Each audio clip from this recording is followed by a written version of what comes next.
नाबुदुइय्याक नस्तईन। आपको मालूम है कि इस मुल्क में जो है वो कानून जो है वो हरकत पे नहीं है इस वक्त सही तरीके से, और जो हालात चल रहे हैं मुल्क के अंदर, और उसी की ही जंग जो है इमरान खान साहब लड़ रहे हैं कि मुल्क में कानून की बालादस्ती हो। तो ये झूठे मनगढ़ंत केसेस ये आज से नहीं, इन्होंने वो पहले से शुरू किए हुए थे। जब इनकी हुकूमत आती है तो ये यही करते हैं और झूठे मनगढ़ंत केस बनाते हैं।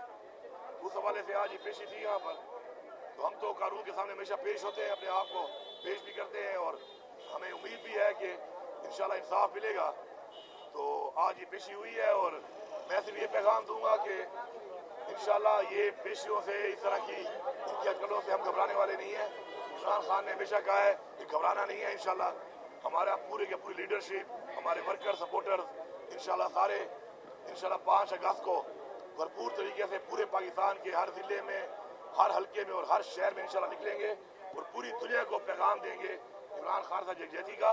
और इमरान खान की रिहाई के लिए जो तहरीक शुरू हुई है इंशाल्लाह ये पाकिस्तान के हर शहर, हर कस्बे और हर हल्के में इंशाल्लाह 5 अगस्त को पूरी दुनिया को नजर आएगी। शुक्रिया।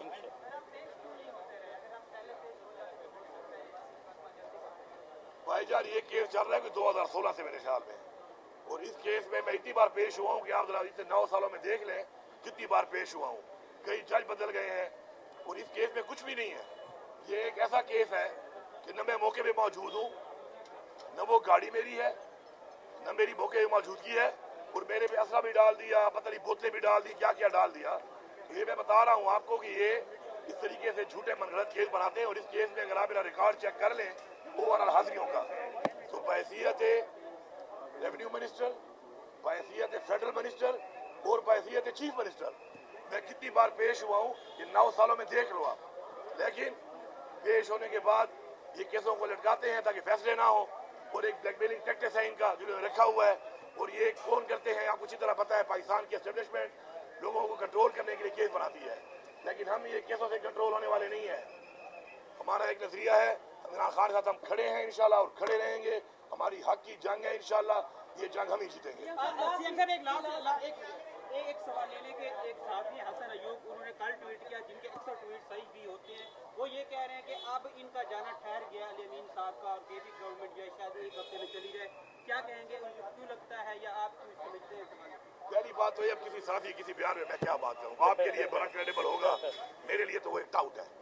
वो किसके कहने पे चलता है, कहाँ से उसको फीडिंग आती है, और आप कह रहे हैं उसकी बातें बड़ी सही साबित होती हैं, तो उसकी बातें कभी भी सही साबित नहीं हुई हैं। मैं तो बरबरा कहता हूँ और दोबारा कह देता हूँ, अगर किसी से रह गया है मेरा ये जुमला, मैंने बरबरा कहा है कि सियासी तौर पर एक चीज है सियासी जमहूरी, और एक है माशाल्लाह कि कुछ भी कर लो। सियासी और जमहूरी तरीके से मैं बार बार चैलेंज कर रहा हूँ इनको, बार बार कह रहा हूँ कि मेरे पास इमरान खान की एक अमानत है, इमरान खान की पख्तूनख्वा में हुकूमत, ये नहीं गिरा सकते, इनकी औकात नहीं है गिराने की, सियासी और जमहूरी तौर पे। हाँ, बाकी केस हैं, कन्विक्शन है, सजा है, मार्शल्लाह है, गवर्नर राज है, वो ये लगाते हैं तो लगा लें। मैं इनको फिर चैलेंज कर रहा हूँ, सबको चैलेंज कर रहा हूँ कि सियासी और जमहूरी तरीके से तुम ना हुकूमत गिरा सकते हो, न तुम्हारी ये औकात है और न तुम्हारी हैसियत है। हाँ, बाकी इलीगल तरीकों से तो बाकी पाकिस्तान में तुमने पूरा टेक ओवर किया हुआ है, वो करते रहो आप। ये बताइएगा, वादी पीटीआई के जो बेटे हैं वो अमेरिका भी पहुंचे, वफाकी वज़ीर का ये कहना था कि वो यहाँ पर आ जाए तो उनको गिरफ्तार भी किया जा सकता है। 5 अगस्त की तहरीक के हवाले से आप कितने मुतमईन हैं कि इस बार आप वाकई वादी पीटीआई की रिहाई के लिए कुछ कर सकेंगे? देखिए, रिहाई तो होनी है अदालतों से, बाकी हमने एक तहरीक पहले से शुरू की हुई, हम चला रहे हैं उसको। 5 अगस्त को जो है इंशाल्लाह, मैंने पहले ही बताया, मैं दोबारा रिपीट कर रहा हूँ कि 5 अगस्त को पूरे पाकिस्तान के हर जिले, हर हल्के और हर शहर में हर जगह पे लोग निकलेंगे और भरपूर तरीके से अपना एहतजाज रिकॉर्ड करवाएंगे। और इंशाल्लाह आप देखेंगे कि कौम को पता चलेगा, दुनिया को पता चलेगा कि इमरान खान से कितनी आवाम खड़ी है, बावजूद इसके कि जब भी हम ऐसा कोई एहतजाज का, पुरअमन एहतजाज का ऐलान करते हैं, ये हमारे लोगों को गिरफ्तार करना शुरू कर देते हैं, हमारे लोगों को कमिट करना शुरू कर देते हैं, पेशियाँ शुरू हो जाती हैं, गिरफ्तारियाँ शुरू हो जाती हैं, सजाएँ शुरू हो जाती हैं, नायलियाँ शुरू हो जाती हैं। लेकिन इससे हमारे हौसले पस्त होने वाले नहीं है। इंशाल्लाह इमरान खान ने हमेशा कहा है ये घबराना नहीं है, इंशाल्लाह हम नहीं घबराते, घबराए ये हुए हैं, जो ये कर रहे हैं ये घबराए हुए हैं। Thank you. मैं इंशाल्लाह अपने सूबे में मैं लीड करूंगा इंशाल्लाह, और मैं इंशाल्लाह अपने सूबे के अंदर, पेशावर के अंदर जो है इंशाल्लाह पेशावर में मैं भरपूर एक ऐसी रैली को लीड करूंगा कि तारीख में पाकिस्तान की इतनी बड़ी रैली नहीं देखी होगी आपने। और इसके अलावा हर जिले में, हर हल्के में इंशाल्लाह पूरे पाकिस्तान में और बिलखसूस हमारे पख्तूनख्वा में जो है हमारी सारी लीडरशिप वर्कर्स, हमारे सारे विंग्स ऐसे भरपूर किस्म की आपको दिखाएंगे मोबिलाइजेशन कि दुनिया की तारीख में आपने नहीं देखा होगा कि इतनी अवाम कभी निकली हो इंशाल्लाह। बिस्मिल्लाहिर्रहमानिर्रहीम, अस्सलाम वालेकुम। मैं हूं यासर अयाज और एक बड़ा इंपॉर्टेंट आपके सामने जो है वो टॉपिक लेके आया हूं, जो रावलपिंडी में सिद्रा के कत्ल का मामला है, जो उसको दफनाया गया था खामोशी से, उसकी कब्र कुशाई कर ली गई है। तो ये सारा मामला क्या है आपको शॉर्टली समझाते हैं।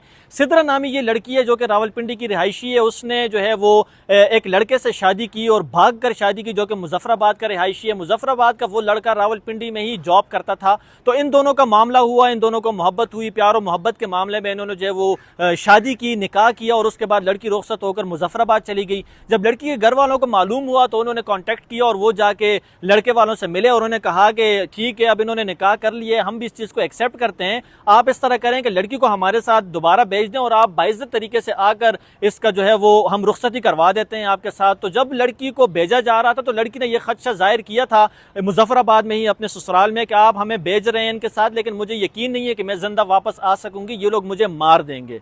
लड़की के ये अल्फाज थे। लेकिन चूंकि ससुर और उनके हस्बैंड तो उन्होंने कहा, जब उन्होंने एक्सेप्ट कर लिया हमारा निकाह और ये रिश्ता मंजूर कर लिया उन्होंने, तो अब वो क्यों मारेंगे, आप इनके साथ जाएं, हम एक दो दिन के बाद बाइज्जत तरीके से आएंगे और आपको हम बाइज्जत तरीके से जो है वो यहाँ पर अपने साथ लेकर आ जाएंगे मुजफ्फराबाद। जब लड़की को वो लेकर आए हैं तो वो जालिम लोगों ने जो है वो लड़की को कत्ल किया है और लड़की को जो है वो सांस रोक कर उसको जो है वो उसके जरिए से उसको कत्ल कर दिया गया। और उसके बाद खामोशी से रातों रात जो है वो लड़की को वहां से ले जाकर कब्रिस्तान पहुंचाया गया। कब्रिस्तान में उनका जनाजा पढ़ के और वो जो है उसे दफना दिया। वहां पर कोई कब्र नहीं बनाई गई, सिर्फ एक खड्डा खोद के उसके अंदर जो है वो लड़की को डाल दिया और ऊपर से फ्लैट जमीन जो है उन्होंने बंद कर दी।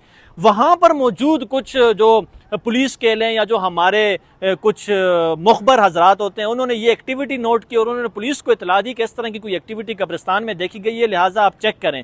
जब चेक किया गया, जब मालूम किया गया, जब उस चीज़ को इन्वेस्टिगेट किया गया तो वहाँ से लड़की की लाश बरामद हुई और उसके बाद जो है वो उन मुल्जिमान के खिलाफ कार्रवाई की गई। 6 मुल्जिमान को जो है वो गिरफ्तार कर लिया गया है। कल जो है वो कब्र कुशाई की गई तमाम मीडिया के सामने और तमाम जो लोग थे पुलिस डिपार्टमेंट के वो मौजूद थे। कब्र कुशाई यानी उस खड्डे से लड़की की लाश को निकाला गया, दोबारा से उस लाश के सैंपल लिए गए जो कि अब लैब भिजवा दिए गए हैं। मालूम किया जा रहा है कि लड़की के साथ क्या वाकया पेश आया, किस तरह कत्ल किया गया और क्या लड़की कितने दिन पहले कत्ल हुई और किस वजह से जो है वो उसको मतलब किस चीज़ के साथ उसको कत्ल किया गया। तो उन मुल्जिमान को जो है वो गिरफ्तार करके जो है वो अब पुलिस के हवाले कर दिया गया। जबकि एक और यहाँ पे ट्विस्ट ये आया है कि कल लड़की का एक और शोहर जो है वो सामने आ गया है। मरी का रिहायशी है, वो कह रहा है कि लड़की के साथ मेरा भी निकाह हुआ है। तो पहले जो शादी हुई हुई है मुजफ्फराबाद वाले लड़के से, उसका निकाहनामा तो पेश कर दिया गया है, लेकिन ये दूसरा शोहर जो मुबैयना तौर पर सामने आया है, इसका निकाहनामा अब तक सामने नहीं आया। क्या ये जिरगा वालों की तरफ से कोई ट्विस्ट सामने लाया जा रहा है ताकि उनको बचाया जा सके, वो इस चीज़ पर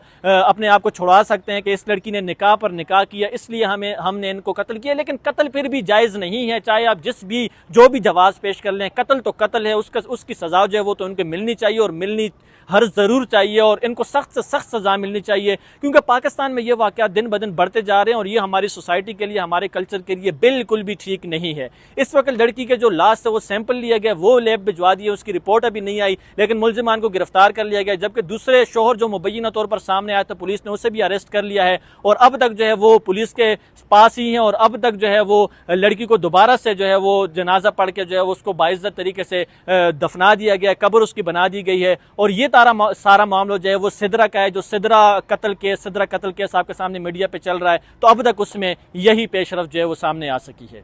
पब्लिक अकाउंट्स कमेटी का आज बड़ा अहम इजलास हुआ पार्लियामेंट हाउस में और जो चेयरमैन है जुनैद अकबर साहब, उन्होंने बड़ा सख्त नोटिस लिया था शुगर माफिया पे और शुगर के मामलात पे कि ये किस तरह इंपोर्ट की गई, किस तरह एक्सपोर्ट की गई। और सबसे इंपॉर्टेंटली हमें ये बताया जाए कि शुगर मिल्स मालिकान के नाम क्या है, यानी हमारे सामने आवाम के सामने वो चीज़ आनी चाहिए कि ये जो इतना बड़ा स्कैम किया गया है, इतना बड़ा स्कैंडल किया गया है और 300 अरब से ज़्यादा आवाम के जो है वो पैसा लूट लिया गया है, तो हमें ये ज़रा मालिकान के नाम सामने आने चाहिए जिससे आवाम को भी ये पता लग सके कि ये कौन से मालिकान हैं, कौन से लोग हैं जो आवाम का खून चूस रहे हैं। तो बड़ा उन्होंने इस बात पर भरहमी का इजहार किया, बड़ा जोर लगाने की कोशिश की। एक नहीं, दो नहीं, आज तीसरे इजलास में जो है वो दोबारा से तलब किया गया था। सनत व पैदावार के सेक्रेटरीज भी आए हुए थे, FBR के हुकाम भी आए हुए थे, सबको तलब किया गया था और स्ट्रिक्टली ये कहा गया था कि हमें सिर्फ और सिर्फ लिस्ट दी जाए कि शुगर मिल्स मालिकान कौन कौन है। लेकिन बड़ी उनकी तको-दो के बाद आज भी जो है वो शुगर मिल्स मालिकान की लिस्ट जो है वो प्रोवाइड नहीं की गई। पब्लिक अकाउंट्स कमेटी वो कमेटी होती है जो सबसे इफेक्टिव कमेटी है पार्लियामेंट की, जिसके पास सबसे ज्यादा पावर्स होते हैं, लेकिन सबसे पावरफुल कमेटी भी